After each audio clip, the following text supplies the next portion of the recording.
But I want to move to esports, because that's kind of this next big wave of gaming, and it's kind of growing really fast. Can you talk a little bit about what you're seeing in the space from your company perspective?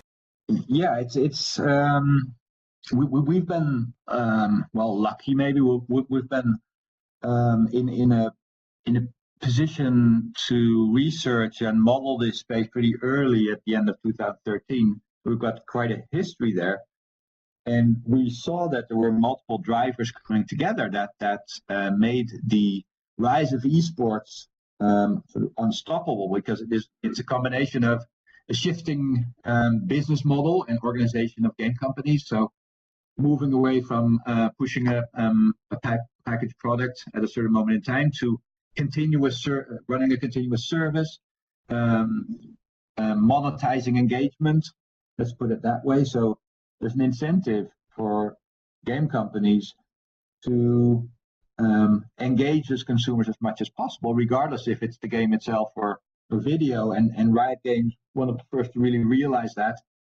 So they invested heavily into esports as a marketing tool, because they believed that every hour spent on a franchise, being on video or on the game itself, would translate into money. But there was a business incentive there that pushed it into the mainstream. And as soon as Madison Square Garden and the Staples Arena were fully booked, the mainstream press caught on. That sparked interest from traditional media, and that again has sparked the interest of traditional advertisers, hence our broad client portfolio.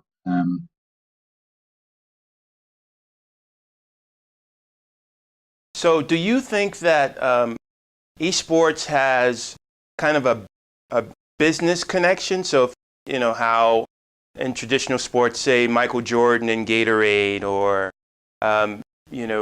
LeBron and Nike, and do you feel like there's a momentum around esports in such a way where at some point in the future we'll see esports professionals actually getting contracts with retail businesses? Yeah, for sure. You know, there's people in the esports industry. They stated pretty bold. They say, you know, esports is everything that sport is not. It's young, it's digital, and it's global. That's a bit of a bold statement, because sport is still, of course, so many times larger in terms of money going around. Not as much in audience, by the way.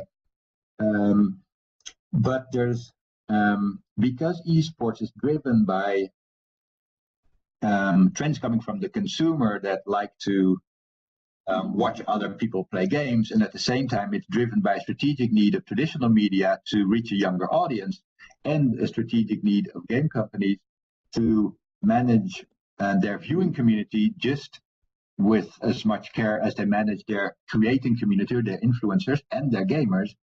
That all put together ensures an enormous growth rate, and something that is not, well, it's far from a hype. This is something that's there to stay. And if we continue on this path, the only question is, will professional gaming be part of the existing Olympics, or will it create its own type of Olympics? And that remains to be seen. But that will be on the same level in terms of viewing audience, prize money, etc. I think that's inevitable. So that's a pretty bold statement. Esports on par with the traditional Olympics. The world is changing clearly very rapidly. And that's all the time we have today. We would like to thank today's guest, Peter Warman, for his insights and perspective on the gaming industry. Thank you very much, Peter. For our viewers, if you have comments, suggestions on how we can make GameForward a better experience, please drop us a line at GameForward@Lionbridge.com. You can also find us on Twitter, Instagram, LinkedIn, and YouTube.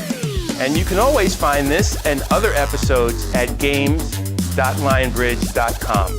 I'm your host, DS Benbow, signing off. I'll see you online, and you'll know it's me when you look down and see the red dot. Peace!